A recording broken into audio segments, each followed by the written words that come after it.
tú nos das quietud. De ti recibimos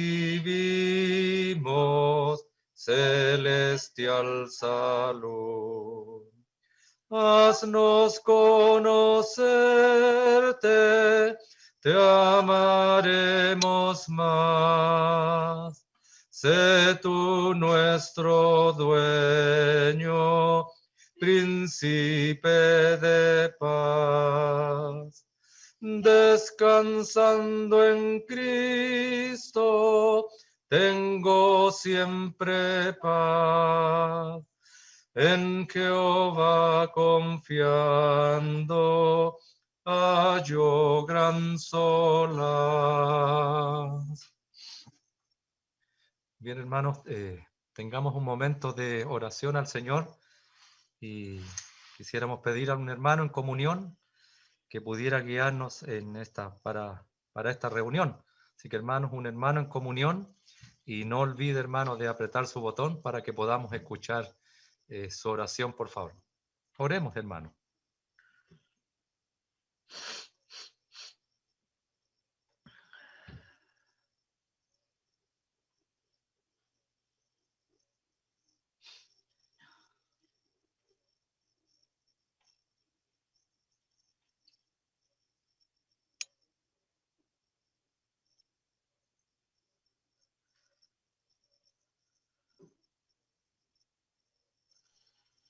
Padre nuestro, en tu gracia y tu misericordia, tú nos tienes en ti.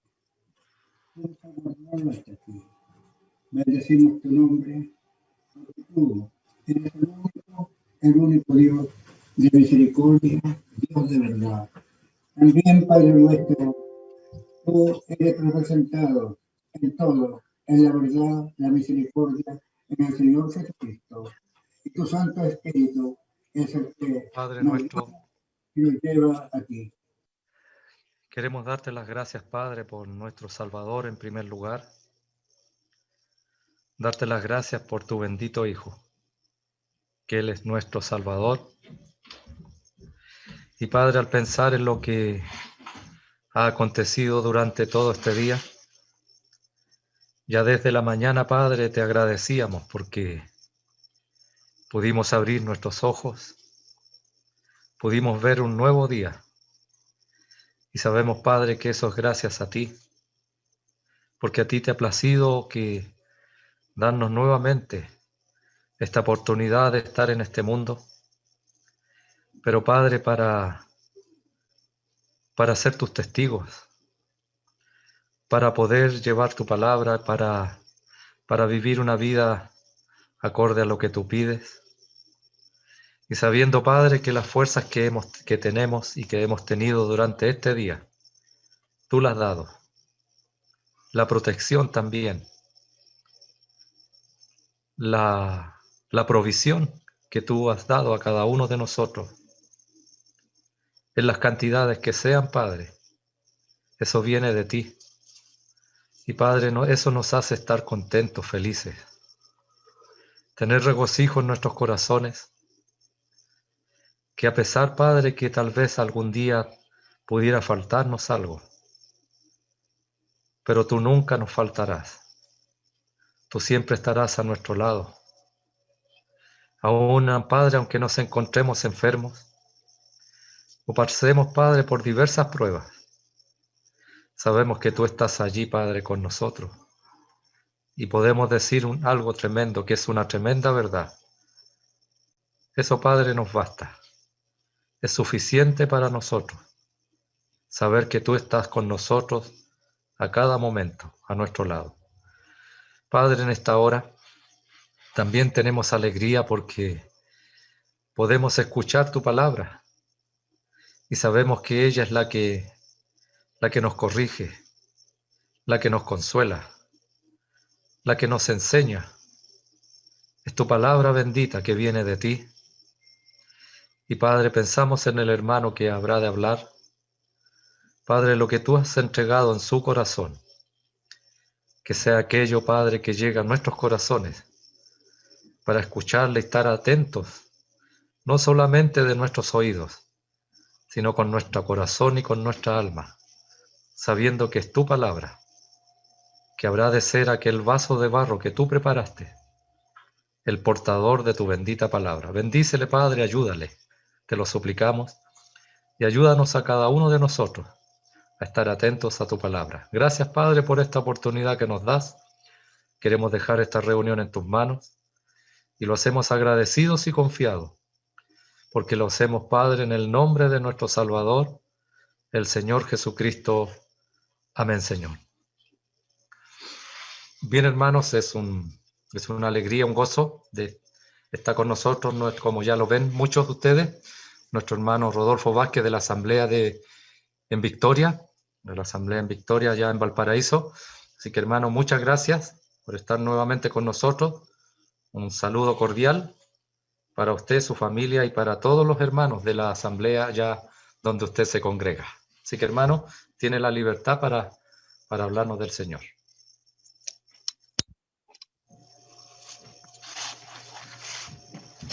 Muchas gracias, hermanos. Saludos a todos los que se... No se escucha, Rodolfo. ¿Ahí se escucha? Todavía no se escucha. A lo mejor es su audio, hermano. ¿Se escucha? Sí se escucha, es el audio suyo, hermano David. No. ¿Y ustedes? ¿Está bien? Sí, el audio del hermano David, no, algo pasa.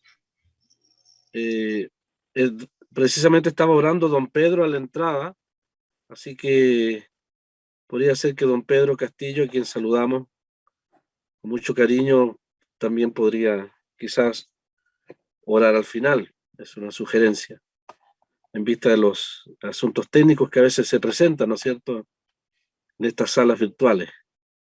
Gracias, hermanos, nuevamente por la invitación y apelo a la paciencia de ustedes. Estamos en el estudio de la Carta a los Romanos. Estamos en una sección difícil a veces de abordar o de entender, pero que es necesaria. Hemos llegado ya al capítulo 2, verso 17. Bien han dividido los que han puesto títulos en la Biblia. Parece que han acertado bien, lo han hecho bien al poner ahí en el verso 17 encima un encabezamiento: los judíos y la ley.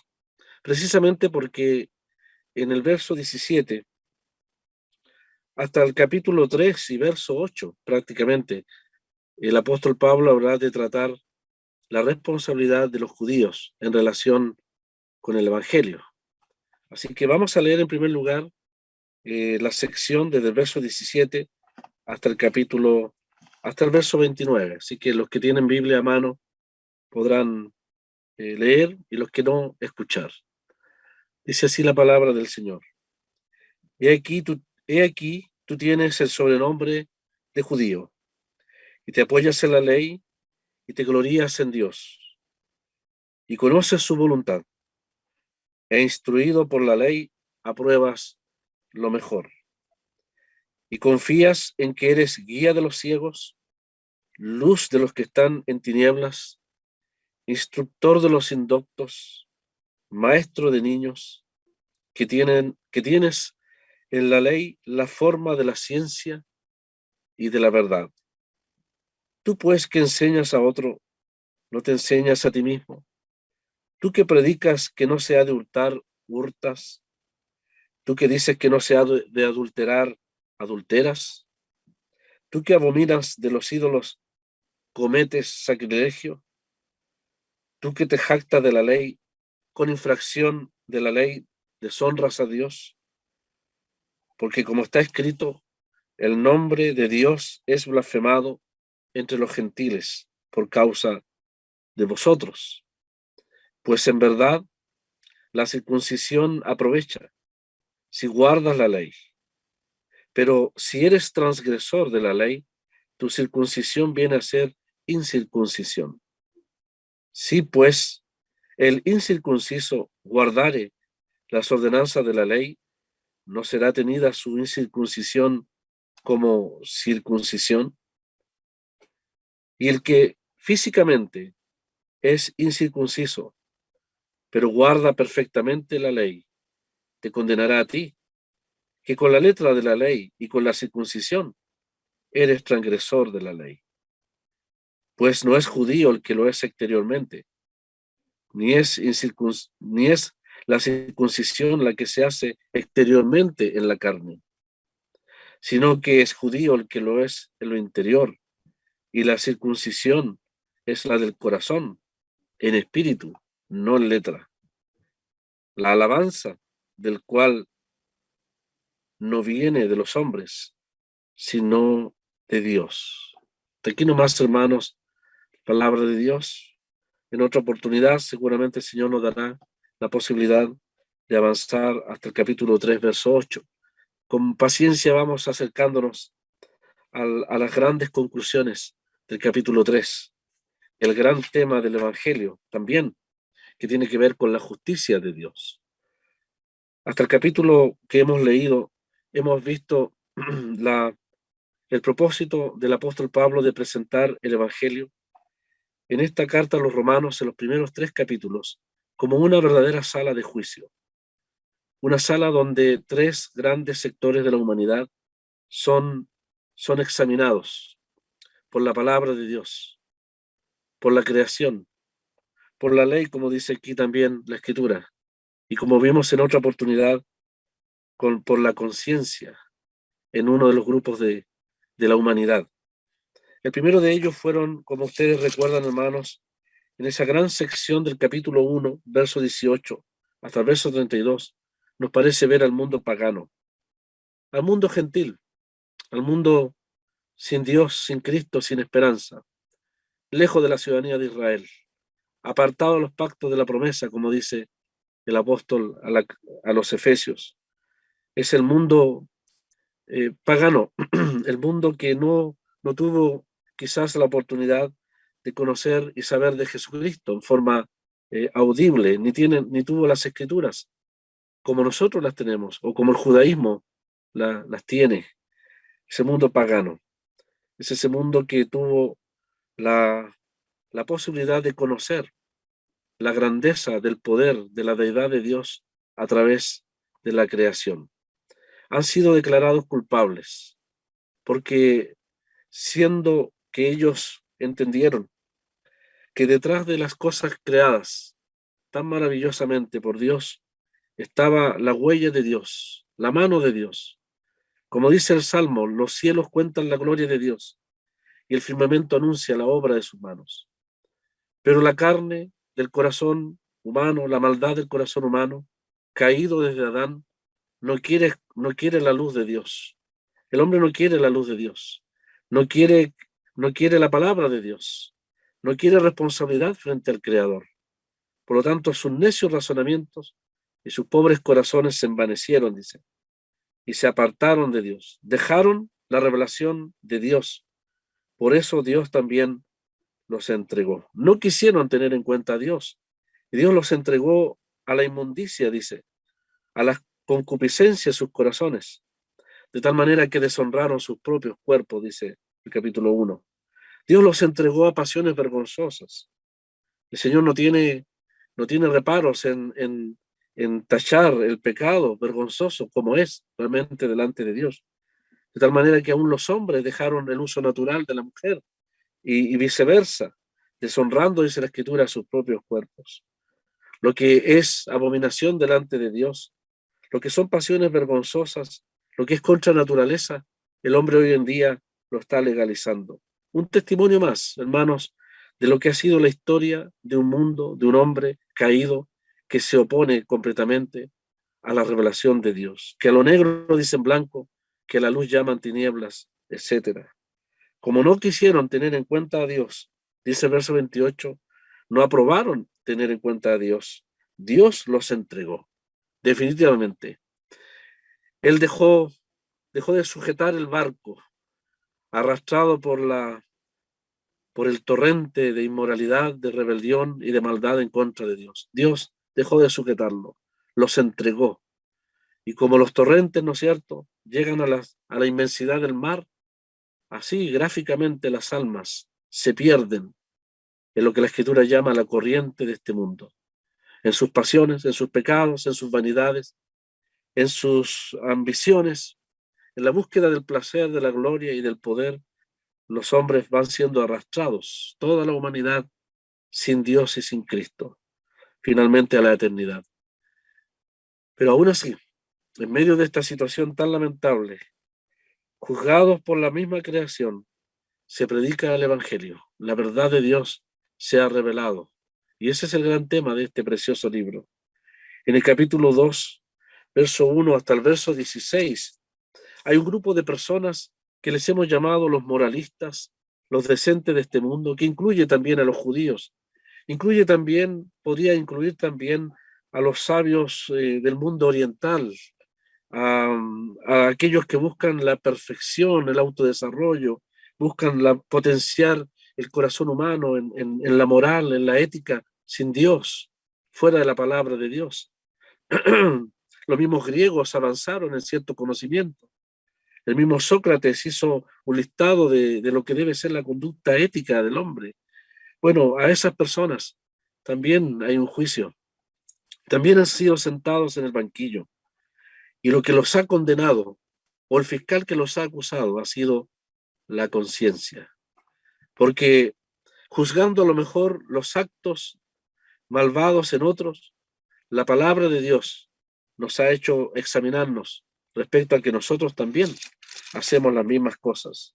Por eso el capítulo 2, verso 1 dice: eres inexcusable, oh hombre, quien quiera que seas, judío o gentil, filósofo o ignorante, sabio o avanzado en las cosas religiosas, quien quiera que seas tú que juzgas, dice, pues en lo que juzgas a otro, te condenas a ti mismo. Y sobre este argumento, entonces, el apóstol Pablo del capítulo 2, verso 1 al 16, declara en forma muy, muy clara que no hay ninguna excepción respecto al juicio de Dios.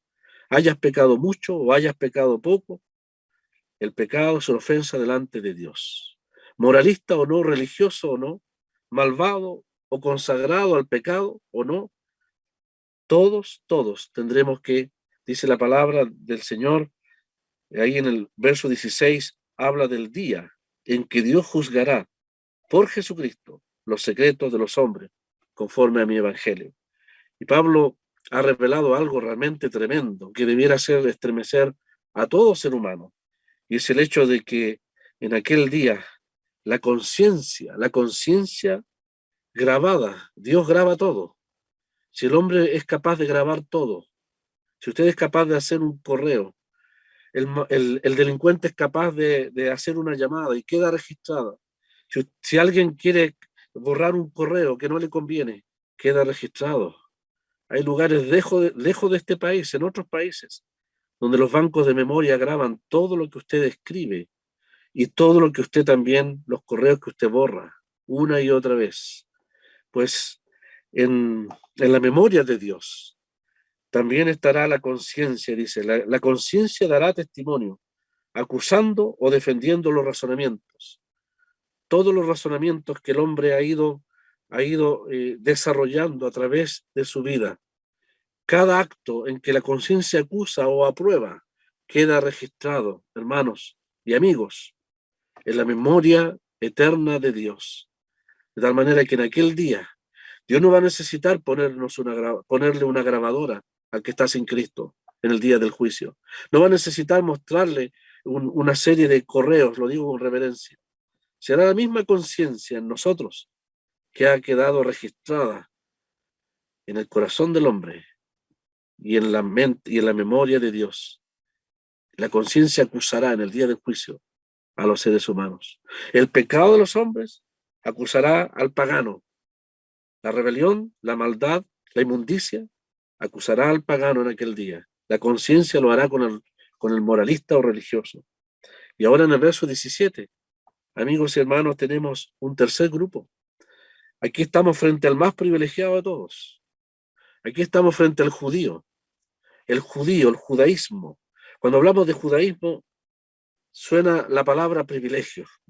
Es difícil separar la palabra privilegio de judaísmo, porque si ha habido un pueblo, si ha habido una religión, si ha habido una manifestación de una creencia que ha sido más pegada a lo que es la palabra de Dios, es precisamente el judaísmo.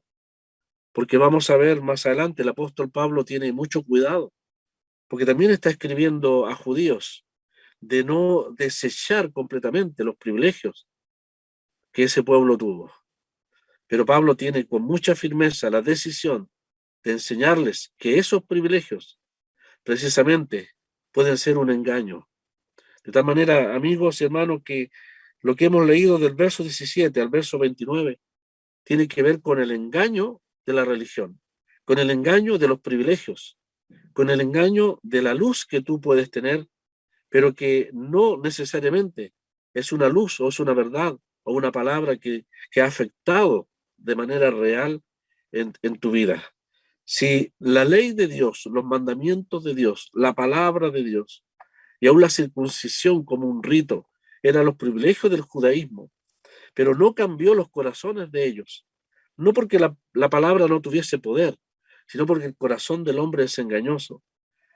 El engaño más grande del judaísmo es que ellos, teniendo tanto privilegio, pensaban que esos privilegios por sí solos les exceptuarían, les librarían del juicio de Dios. Le harían un pueblo especial, un pueblo que tendría un trato diferente, un trato distinto.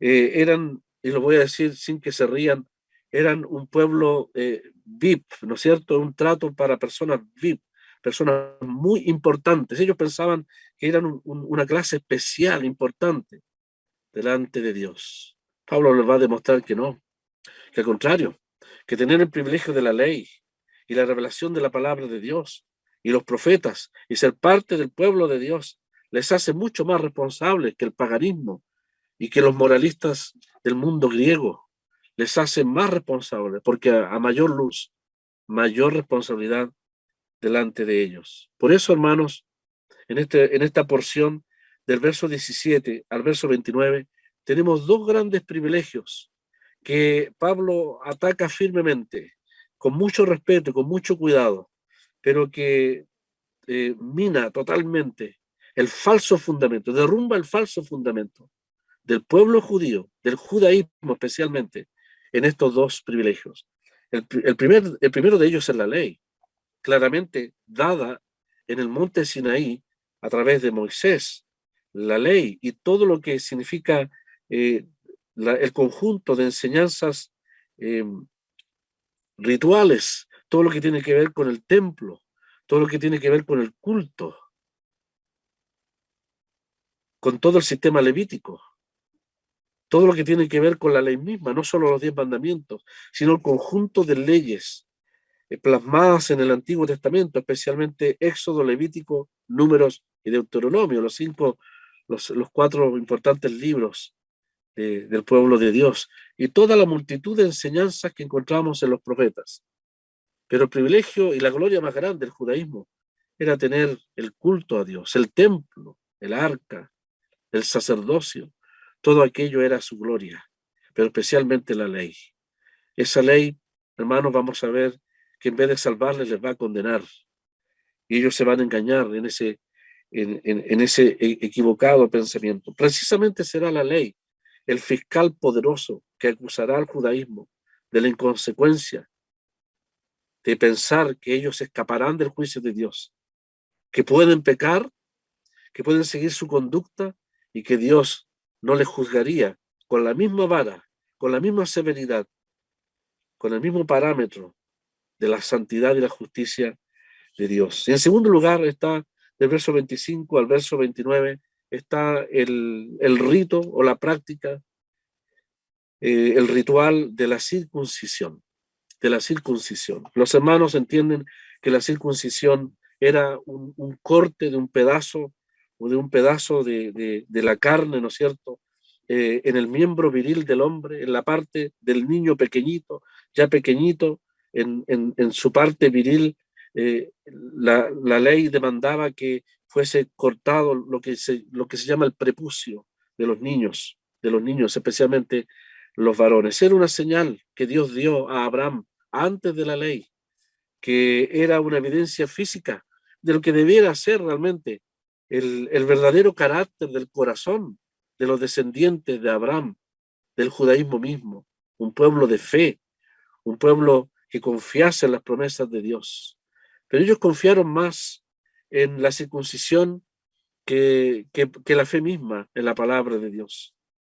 Vamos a ver que hay personas hoy día en un mundo llamado cristiano, que también confían en las ceremonias, confían en los ritos, y no necesariamente eso significa un cambio en el corazón. Hay personas que basan su confianza en cuanto a la eternidad en lo externo, en el ritualismo, en lo que otros hacen a favor de ellos, y no en lo que es la palabra del Evangelio, que llama al arrepentimiento, que habla de una experiencia de salvación, que habla de una experiencia de nuevo nacimiento. Recuerden, hermanos y amigos, que el Señor Jesús le dijo a un fariseo judío llamado Nicodemo, sin duda circuncidado al 8º día también, un hombre que conocía la ley, le dijo: es necesario nacer de nuevo. Eso derrumbó completamente la confianza de este hombre, que podría decir: bueno, yo soy nacido en el pueblo de Dios, soy parte del pueblo de las promesas de Dios. Tenemos la ley, tenemos la palabra, tratamos de cumplirla y vivir una vida decente. Somos personas decentes, más que los pueblos paganos. ¿Cómo podría este maestro de Nazaret decirme que yo tengo que nacer de nuevo? Con todas las ventajas religiosas que yo tengo de nacimiento. Asisto a la sinagoga desde niño. Conozco de memoria los textos bíblicos. Los puedo cantar en arameo y en hebreo, diría Nicodemo. Como muchos jóvenes que han asistido toda la vida en la escuela dominical y recitan textos, algunos nunca se convierten al Señor, porque nunca permiten, con verdadero arrepentimiento, que la palabra de Dios toque sus corazones. No hay diferencia con el judaísmo. Nicodemo, ahí en el capítulo 3, podría haber dicho: bueno, yo soy circuncidado, tengo la señal de la promesa de Dios, de bendición para mi padre Abraham, soy hijo de Abraham. ¿Cómo es eso de que tengo que nacer de nuevo? ¿Significa que toda la ventaja religiosa que yo tengo de parte de mis padres no sirve de nada delante de Dios? Bueno, Nicodemo no pregunta estas cosas, ¿no es cierto? Ustedes que han leído el capítulo 3 de Juan no lo dice, pero internamente el hombre se preocupa y entiende la verdad y le pregunta al Señor: ¿cómo puede hacerse esto? ¿Tendré que nacer de nuevo, volver hacia atrás y volver a vivir una nueva vida para entrar en el reino de Dios? Si el judaísmo no me da la entrada al reino de Dios, como Jesucristo de Nazaret le dijo, como el Señor le dijo. Y hermanos, ustedes saben la respuesta, ¿no es cierto? Así como la serpiente será levantada, fue levantada, así también el Hijo del Hombre será levantado. Habló de la cruz el Señor. Habló del único lugar donde el ser humano, el judío, el pagano, el mal llamado cristiano, que nunca se ha convertido a Jesucristo, puede nacer de nuevo. Es la cruz de Cristo. La fe en Jesucristo crucificado, llevando mi pecado, hecho pecado por mí, es la única manera de nacer de nuevo. Nicodemo representa al judaísmo. Vamos a ver más adelante en el tema de la circuncisión a otro representante del paganismo, pero que era más consecuente que el judaísmo. Y los hermanos lo conocen, se llama Cornelio. En el próximo estudio vamos a ver que Cornelio era un hombre que no era circuncidado, que no era del judaísmo, pero que vivía una vida de piedad, cuya luz, cuya consecuencia condenaba a los mismos judíos en Israel, que teniendo tanto privilegio, nunca buscaron de corazón al Señor como ese hombre. Aquí tenemos entonces los privilegios del judaísmo. Mire, no es casualidad, hermano, que Pablo a propósito, el Espíritu Santo a propósito, menciona 10 ventajas del judaísmo. ¿Le parece conocido el número 10? Los 10 mandamientos. 10 ventajas del judaísmo que se parecen a los 10 mandamientos. De una manera no irónica, pero sugerente. El apóstol Pablo está recordándoles que así como tienen 10 ventajas que él reconoce, y como ellos tienen 10 mandamientos, de nada les servirá si aquello no va acompañado de una verdadera conversión a Dios y obediencia a su palabra, en este caso al Evangelio de Dios. Es llamado entonces el judío. Se sienta en el banquillo del acusado y aparece el fiscal poderosísimo en el cual ellos confiarían. Es como cuando usted contrata un abogado que finalmente sale condenándole. No hay peor bochorno que el mismo abogado en el cual usted confía finalmente sale haciéndole preguntas que desenmascaran totalmente su hipocresía, su inconsecuencia, su falta de vida espiritual, su falta de realidad en cuanto a la fe en Cristo. Este abogado o este fiscal es la ley. Y Pablo lo va a usar en 5 preguntas que va a hacer respecto de la ley. Pero vamos a ver los privilegios del judaísmo. Dice, ¿tienes nombre o sobrenombre de judío? Es un privilegio muy grande. El primero de ellos, ser judío. Aunque hoy en día el mundo cada día más odia a los judíos, hermanos y amigos, quien quiera que sea. Hoy día había una discusión, me tropecé con una discusión en YouTube, buscando una noticia sobre un problema de un cierto candidato presidencial de nuestro país, cuyas raíces son claramente antijudías, antisemitas. No juzgo yo a ese hombre, pero lo que a mí me preocupa es que el mundo cada día más odia lo que tenga que ver con el judaísmo. Delante de Dios, ser judío es un privilegio. Es un pueblo que tiene privilegios. El más grande aporte del judaísmo es que de él vino Cristo, dice Pablo, el cual es Dios sobre todas las cosas, bendito por los siglos. Las naciones podrían gloriarse de un gran poeta, de un gran conquistador, de un gran sabio, etcétera. Pero la gloria del judaísmo, aunque no lo quieran reconocer así, es que de él vino el Cristo, el que es bendito por los siglos, la simiente de Abraham, el Salvador del mundo, vino a través de él. Raza despreciada, sí, por el mundo inconverso, pero privilegiada de parte de Dios. El pueblo de la ley, el pueblo que Dios eligió como el pueblo terrenal y en el cual todavía están pendientes muchas promesas que Dios habrá de cumplir. Llevar el nombre de judío era un privilegio que a través de la historia ha sido causa de sufrimiento. Llevar el nombre cristiano es un privilegio mayor, y que muchos han sido consecuentes a ese privilegio, aún sufriendo por causa de Cristo. Te apoyas en la ley. Qué bueno que el judaísmo se apoyaba en la ley. Ellos permanentemente, desde niños, desde pequeñitos, ya en las paredes, en los dinteles de las puertas, en la frente, ponían textos bíblicos. La primera gran verdad que Dios le enseñó al judaísmo o al pueblo de Israel a través de Moisés es que cuando hagas estas cosas, dice, y pregunten tus hijos, ¿qué es este rito vuestro? Le dirás, esta es la Pascua de Jehová. Así que desde el principio Dios puso la gran responsabilidad en el pueblo de Israel de enseñar a sus hijos el temor a Dios y los grandes actos de Dios en su palabra. Por lo tanto, el apoyarse en la ley significa que efectivamente el judaísmo le dio el privilegio a la palabra de Dios. En estos momentos en que han rechazado al Señor Jesús, la nación entera, cuando Pilato preguntó qué haré de Jesús llamado el Cristo, ellos dijeron crucifícale. Ellos rechazaron al Mesías, es cierto, pero eso no quita los privilegios que tienen. Y uno de los privilegios es que ellos, y lo dirá el capítulo 3, se les fue confiada la palabra de Dios. Si usted va a Jerusalén, lo he dicho otras veces, hermano, ¿no es cierto? Usted va a Jerusalén y va a encontrar el Museo de la Biblia. Yo no he ido nunca a Jerusalén. Si tuviese la posibilidad de ir, antes de ir a los muros quizás de la ciudad, iría al Museo de la Biblia. Ahí está la cúpula, una cúpula que tiene un domo, un domo contra ataques nucleares.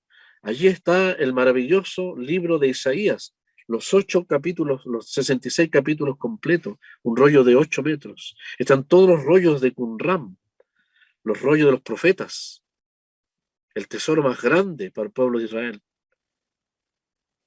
Ellos se apoyaban en la ley. Y si aunque les tiren una bomba nuclear, lo único que va a sobrevivir quizás van a ser los búnkers de las autoridades y el búnker de la Biblia, hermanos, ahí en Jerusalén. Y si destruyesen la Biblia, el búnker, han hecho la Biblia completa, todo el Antiguo Testamento, en un microchip más pequeño, mucho más pequeño que la cabeza de un alfiler. Está todo digital, en hebreo, el Antiguo Testamento. ¿Qué privilegio tienen ellos? Ellos se topan con la Biblia, ellos están en una familiaridad con la Biblia, con la palabra de Dios. Y te glorías en Dios, dice en el verso 17. Y es bueno gloriarse en Dios. El problema es que la gloria que ellos tenían en Dios es que pensaban que sus privilegios, por ser parte del pueblo de Dios, serían tratados de manera distinta al mundo pagano. Ese es el error del judaísmo. Y si en esta hora, el tiempo se ha ido rápido, por lo menos podemos concluir de este pasaje, que el más grande error de ellos es pensar que los privilegios que tienen les hacían distintos en los tratos de Dios para con ellos. Absolutamente falso. Al contrario, la misma ley de Dios les juzgará por la inconsecuencia de su vida de pecado delante de Dios. Conoce su voluntad, instruido por la ley apruebas lo mejor, verso 18. El pueblo de Dios, de Israel, siempre tuvo altos conceptos de moral, de lo que era decente, de lo que era la santidad y el respeto a las cosas de Dios. Había sabiduría que Dios dio a través de su palabra. En el verso 19 dice, confías en que eres guía de los ciegos y luz de los que están en tinieblas. Ese era el propósito de Israel, de dar luz a un mundo de tinieblas. Llevar como el profeta Jonás el mensaje de salvación a un mundo pagano como el pueblo de Nínive. Ese era el propósito de Israel, pero se encerraron en sus privilegios y concibieron el odio y el desprecio o el desprecio a los que no eran como ellos. De tal manera que cuando el Señor estuvo aquí en la tierra, algunos líderes judíos que se decían tan respetuosos de la ley, no entraban en casa de hombres pecadores. No entraban en casa de hombres pecadores. Aún el mismo Pedro no podía entrar en la casa de Cornelio, que era gentil. Pero el Señor sí entraba en la casa de hombres pecadores. Es más, la Biblia dice que los pecadores y los publicanos se acercaban a Jesús. Porque él, siendo el hombre más santo de la tierra, él se acercaba al pecador para darle la luz de la verdad y de la salvación. El Señor no se encerró en una justicia que él realmente tenía, sino que vino a proclamar la verdad y la luz, especialmente de la misericordia de Dios hacia el pecador. Ellos no entraban en la casa de hombres pecadores. Ellos no quisieron llevar el testimonio. Dios nos guarda a nosotros los cristianos de encerrarnos también en nuestros privilegios y no llevar el evangelio al mundo pecador. Sí, es cierto, cada vez hay más pecado, más indecencia. Vemos en las imágenes personas que cometen actos indecentes y Dios nos libre de despreciarles, al contrario, de lamentar por ellos, de entristecernos por ellos, porque están en las tinieblas, mientras que nosotros estamos en la luz. Y debemos clamar a Dios para que la luz de la verdad que tenemos pueda llegar realmente a sus corazones. Que el conocimiento de Dios, de Cristo y del Evangelio no nos haga cometer el error del judaísmo, que teniendo la luz de la verdad hacia las naciones, despreciaron las naciones en su propia justicia, en sus privilegios, despreciando al que estaba sin ninguna esperanza. Verso 20, instructor de los niños, maestro de niños, los judíos desde pequeñitos, antes que se inventaran las escuelas dominicales, ya en las sinagogas daban énfasis a la enseñanza de los niños. Pablo fue criado a los pies de Gamaliel. Los profesores, los judíos que tenían capacidad económica, podían contratar maestros. Y ellos le llamaban, cuando un maestro judío enseñaba no solamente las matemáticas, el aprender a leer hebreo, el temor de Dios, les enseñaban a meditar las escrituras cantando en arameo. Los niños recitaban pasajes completos. Cuando los niños rodeaban a un maestro, ellos le llamaban la corona de gloria. Tener 10 niños delante de ellos era el más alto privilegio. Ellos entendían el valor de la enseñanza de la palabra de Dios. Eran maestros de niños. Hasta el día de hoy, en las sinagogas, no solamente en Europa, en Estados Unidos y en otros países, ahí están día tras día enseñando a los niños la palabra de Dios, según la luz que ellos tienen ahora, pero que lamentablemente está lejos de la total revelación que tenemos en el Nuevo Testamento por causa del Señor y la verdad del Evangelio. Instructor de los indoctos, es decir, de los que son ignorantes en muchas cosas de las Escrituras, maestro de niños, que tienes en la ley la forma de la ciencia y de la verdad. 10 privilegios, así como tenían 10 mandamientos en los cuales ellos decían que cumplían, que ellos pensaban que cumplían. Pablo les menciona 10 privilegios como nación. ¿Esto les salvará? ¿Esto les hace distinto a los paganos de la China, de la India y de los pueblos antiguos, de los romanos, los griegos, los babilonios y los asirios? Les hace privilegiados, pero si estas verdades no les llevan al conocimiento de Dios, les hace engañarse. ¿Acaso haber sido criado en un hogar cristiano te hace cristiano?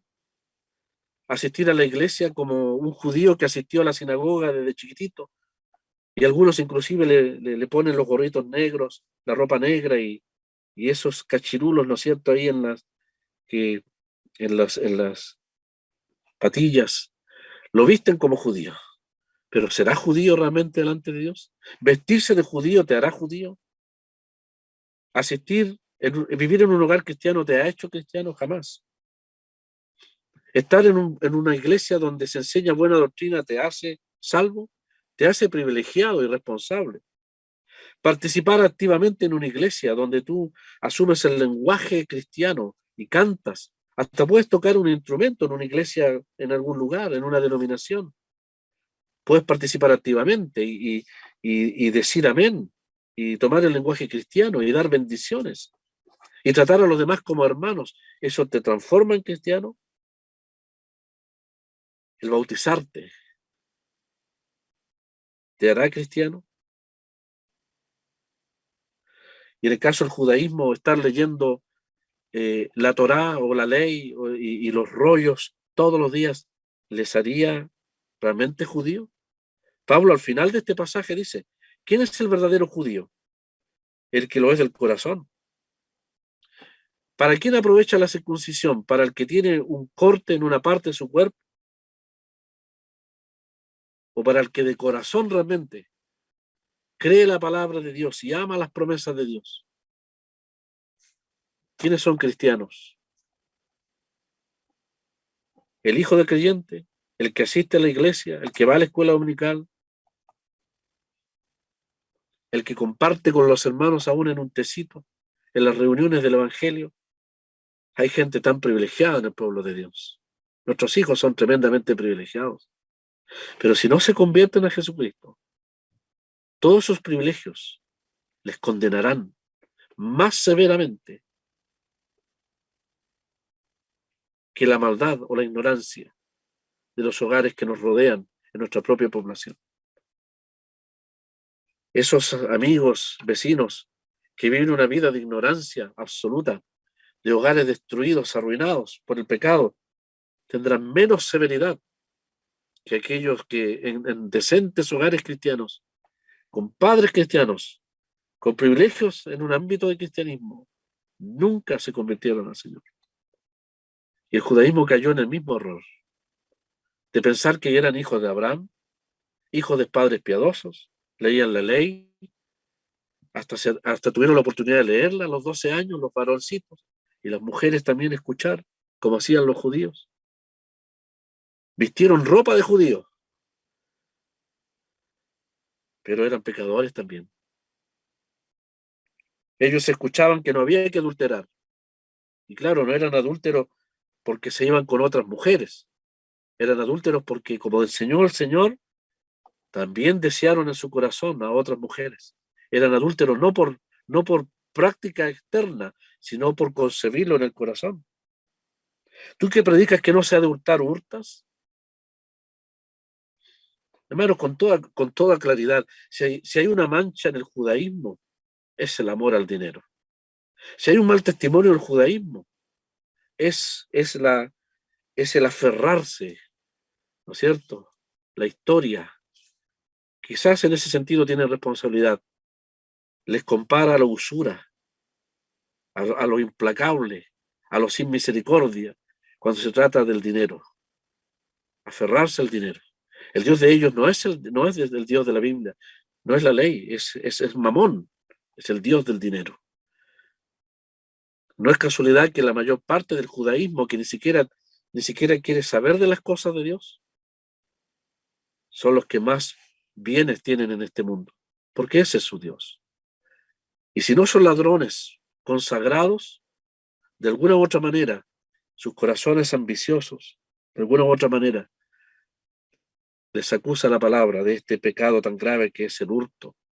El hurto no solamente es robar algo, es actuar injustamente, es cobrar más allá, intereses más allá de lo razonable, es el préstamo, es la usura, es el ganar a costa del sufrimiento y el sacrificio de otros.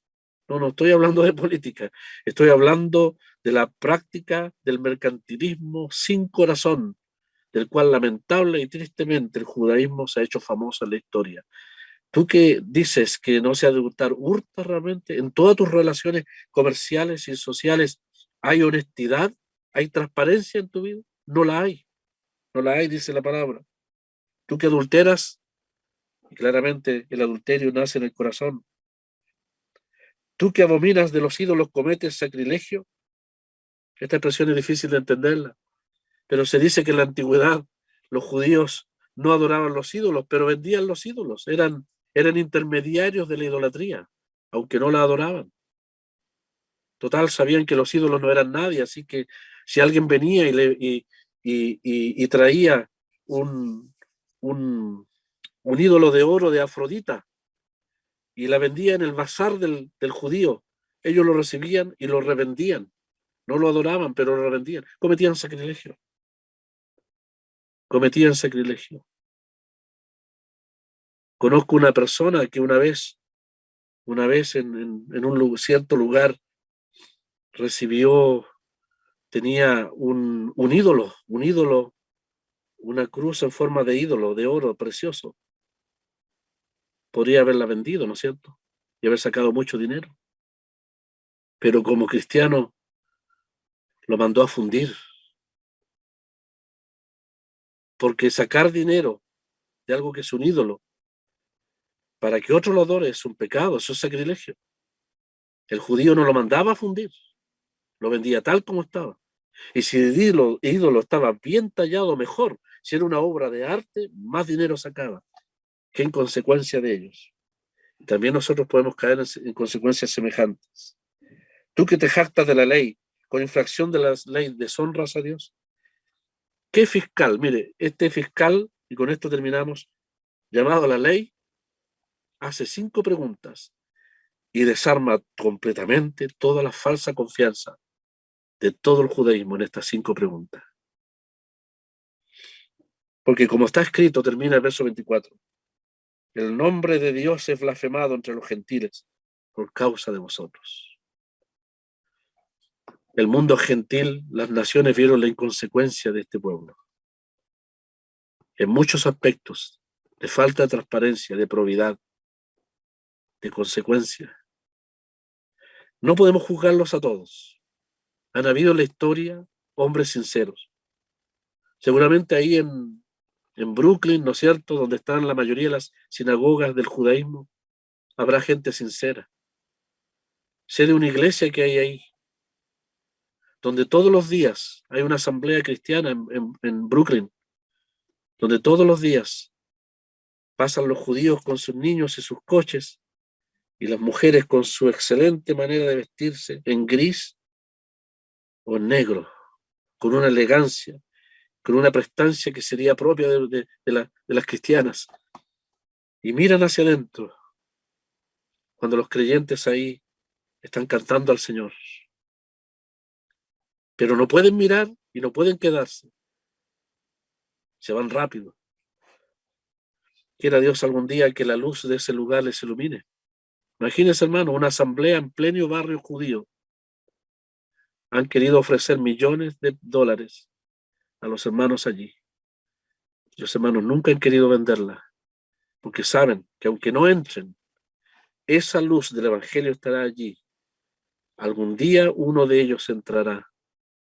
A pesar de todo el odio, el rechazo de su propia comunidad y de sus propios rabinos, ahí estará la verdad siempre. Quiera Dios que así sea. Ellos necesitan también de la gracia de Dios. No saben lo que viene hacia el futuro, hacia ese pueblo.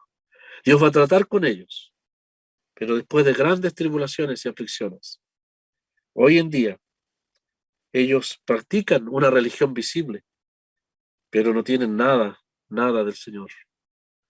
Un hermano que los conoce muy bien, que tiene la confianza de entrar en sus sinagogas con toda libertad, un mexicano, me dijo una vez, yo los conozco muy bien, dijo. Tristemente, me dice, hermano, son solo fachadas. Todo lo que usted ve tan lindo, tan hermoso, aún afuera y adentro, es solo fachada. Ellos no tienen nada de la vida de Dios. Son externamente religiosos. Tratan de practicar la ley, pero sus corazones revelan otras cosas. Ellos necesitan nacer de nuevo. Pablo lo sabía también y la Biblia lo sabe también. Ninguno de estos privilegios les servirá. El tratar de confiar en la ley con esfuerzos humanos de cumplirlo es falso, porque son pecadores. El hurto, el adulterio, la maldad está en el corazón inherente del hombre, judío o no judío. Por lo tanto, para concluir, hermanos, lo que dice Pablo es que tanto los gentiles como los judíos, todos serán medidos con la misma vara del juicio de Dios, a menos que se conviertan, se arrepientan y confíen en Jesucristo. No escaparán del juicio de Dios. Los paganos del África, que murieron sin la posibilidad de recibir un texto bíblico en la antigüedad, Dios les juzgará justamente de acuerdo a la luz que recibieron. Pero los judíos que parten a la eternidad en este tiempo, qué tremendo juicio tendrán en aquel día, con tanto privilegio. Mucho más, hermanos, si en alguna medida han escuchado el Evangelio. El próximo estudio vamos a ver no solo la ley, sino que ahora vamos a ver el rito de la circuncisión, como una falsa esperanza de ellos también, que Pablo también atacará firmemente y mostrará la inconsecuencia de aquello, desde el verso 25 hasta el verso 29. Yo no sé si hay alguien en esta sala todavía sin Cristo, sin salvación. Vuelvo a repetirlo. Al igual que el judío, el ser criado en un hogar cristiano, el asistir a la sinagoga o a la iglesia, como quiera llamarle usted, el tratar de estar en el mejor ambiente de enseñanza bíblica, participar, ¿no es cierto? Y conocer a los hermanos, codearse con el pueblo de Dios, aún ser testigo de tanta bendición en medio del pueblo de Dios, no hará cristiano a nadie. Los privilegios no salvan al pecador. Solamente la fe en Jesucristo salva al pecador, tenga o no privilegios. Le hace un hijo, una hija de Dios para siempre. Que el Señor bendiga su palabra, hermanos, y nos ayude a ser consecuentes nosotros también. ¿Qué es lo que podemos desprender de esta verdad? La consecuencia, el andar como es digno de aquellos que conocemos a Cristo. Tenemos la salvación por su infinita gracia. Señor les bendiga. Hermanos, en realidad fue el error mío, de parte mía, que no revisé el computador, que estaba sin volumen. Y como ya uno comienza con su edad a fallar sus oídos, sobre todo, lo primero creo, Francisca me hablaba por acá y la Deba por allá, y yo nunca escuché. Y después me decían que, y pido las 1000 disculpas, hermano, don Pedro. Me dijeron, el hermano Pedro estaba orando y tú no escuchaste. Así que, hermano, pido disculpas por no haberme fijado en esto, fue mi error. Y yo orando muy tranquilamente, pido disculpas, hermano, a todos, en realidad, porque no me di cuenta. Y así que, dicho esto, ahora ya se arregló el tema, así que volvemos a pedir que un hermano pueda orar para terminar en esta reunión, por favor.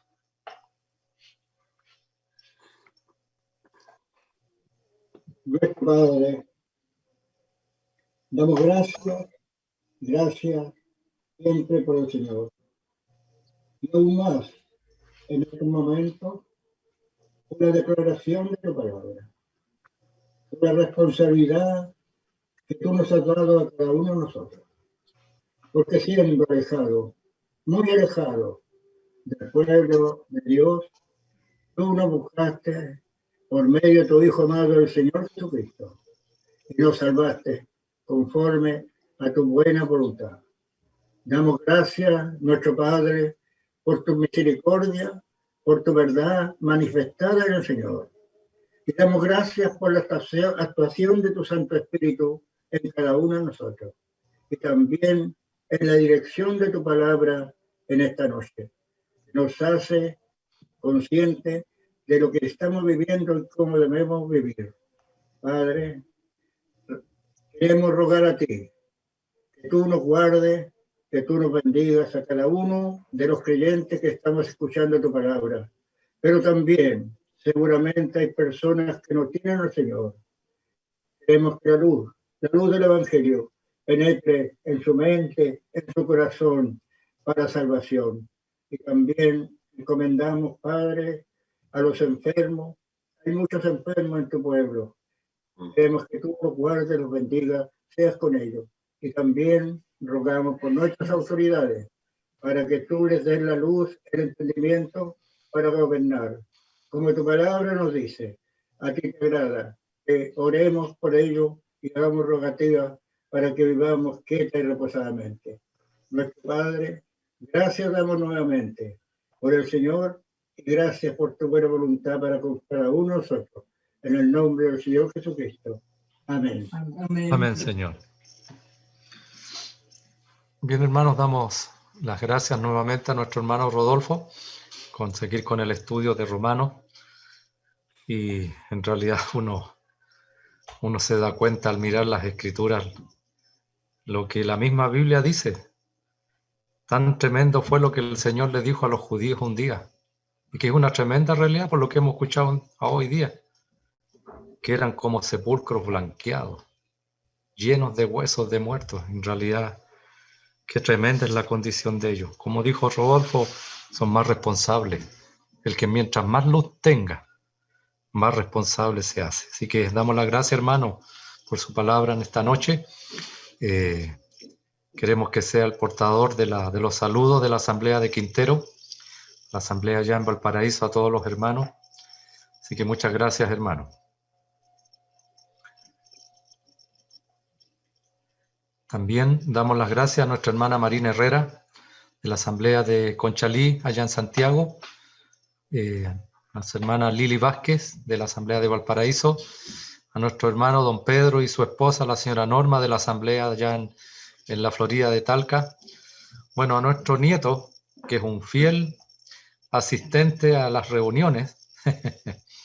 Yo no sé si él está haciendo eso para cambiarse para los de Quintero o qué. En realidad, bueno, pero estamos contentos que esté con nosotros nuevamente. Débora, ahí siempre ella con las reuniones. Nuestros hermanos Fernando y Ruth de la Asamblea de la Florida de Talca, nuestra hermana Nora, nuestra hermana Gertrudis Muñoz, Antonia Martínez, y dejo al final a Elizabeth. Ella es nuestra cuñada, nuestra cuñada que está escuchando también atentamente hace bastante tiempo. Ella está escuchando. Ya gracias al Señor se recuperó de lo que tuvo el COVID. Ya ahora está funcionando ella con sus propios pulmones. Así que un trayecto largo, pero está bien, gracias al Señor. Así que, bueno, damos las muchas gracias a todos los hermanos. Y, hermanos, ahora hay libertad de que puedan saludarse y también despedirse o hacer un comentario. Hay libertad, hermanos, para poder hablar. No sé, Rodolfo, si algo tiene que decir. No, solamente agradecer nuevamente la invitación. Hemos sabido la noticia de la hermana Anita que a través de otros medios que ya está la han traído nuevamente a Quintero. Así que supimos ayer que estuvo bien mal. Sí. Así que estamos agradecidos al Señor de que ha superado la influenza que tuvo. Así que cualquier noticia, hermano David o hermano ahí en Quintero que tengan, mándenla nomás para orar por nuestra hermana y por todos ustedes. Gracias. Y Bueno. saludo a todos los hermanos, a todos los de Talca y los de Santiago, que el Señor les guarde y les bendiga. Sí. Les siga protegiendo. Bueno, hermano, muchas gracias a todos, pues. Muchas gracias. Yo solo quiero decir chao. Chao. Chao a todos. Chao, Vicente. Chao, Vicente. Saludos. Chao. Ya. Ahí está la Sofi. La Sofi. Bueno, hermano, agradecerle a todos y muchas gracias por su presencia. Y volvemos a decir nuestra próxima reunión el domingo a las 8 de la noche, predicación del Evangelio, si el Señor así lo permite. Así que quedan cordialmente invitados los que puedan reunirse a una predicación, pero del Evangelio. Así que, hermanos, agradecemos a todos. Muchas gracias por su presencia y gracias al Señor, en realidad, por su bendita palabra. Así que, hermanos, un saludo cordial y no queda más que despedirnos y decirnos buenas noches a todos. Así Buenas noches. Buenas noches, hermano, señor a todos. Jesús, Muchas chao, gracias. Chao a todos. Buenas noches. Bueno. Igualmente.